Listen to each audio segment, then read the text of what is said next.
Breakdown of the Wilmslow Summer 10k.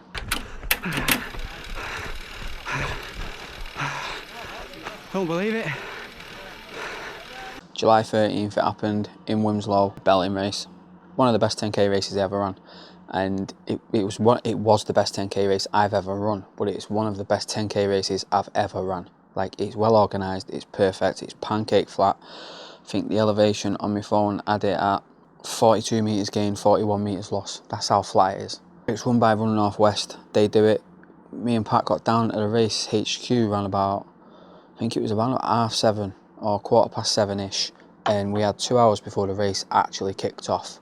So we had enough time to sit there, have a little chat, chill out, pick the race number up, have a walk round and all that sort of stuff. Parked up in well ahead of time. I like to get there early.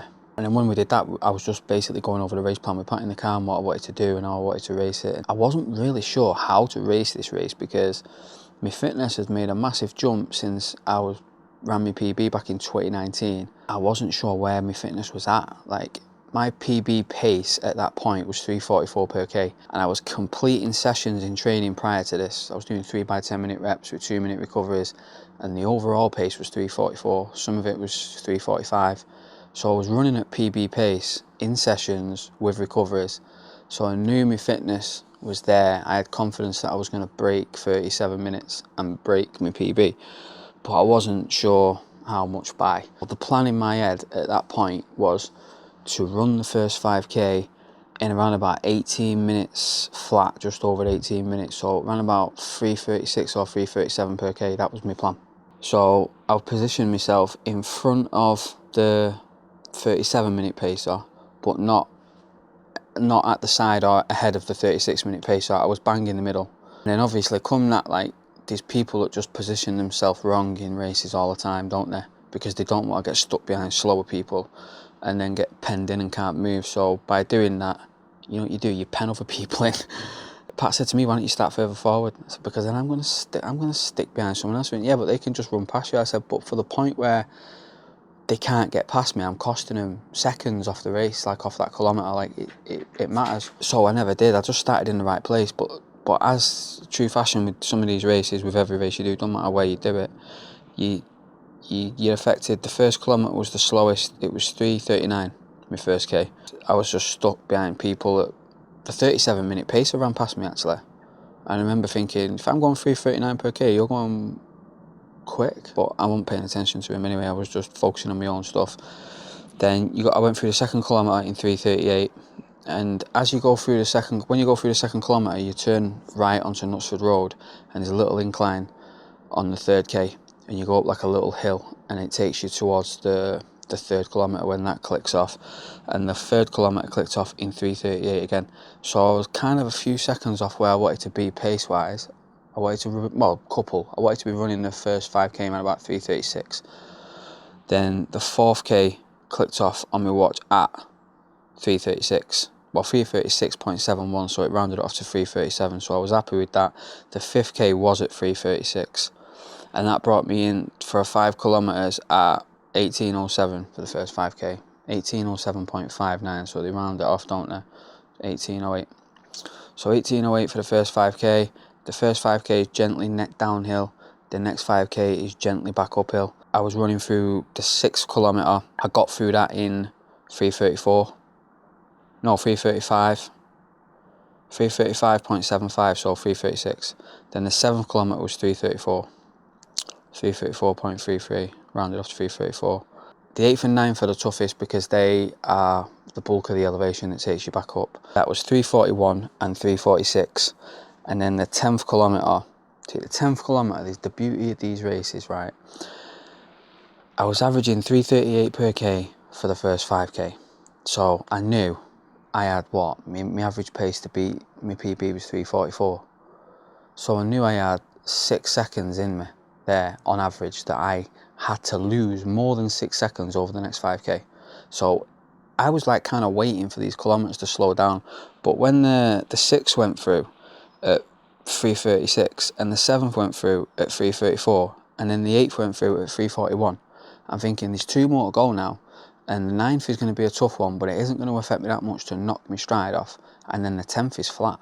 So the The 9th was 3:46, and then the 10th, when I was running the 10th kilometre, I knew I had it. I didn't know what the time was on my watch. I didn't even have a timer on my watch. I just had pace, like the actual pace I was running, and the lap pace for that kilometre, that was it. So I didn't have the total time on my watch. I just knew I was in the 10th kilometre and I had like 800 metres to go or something.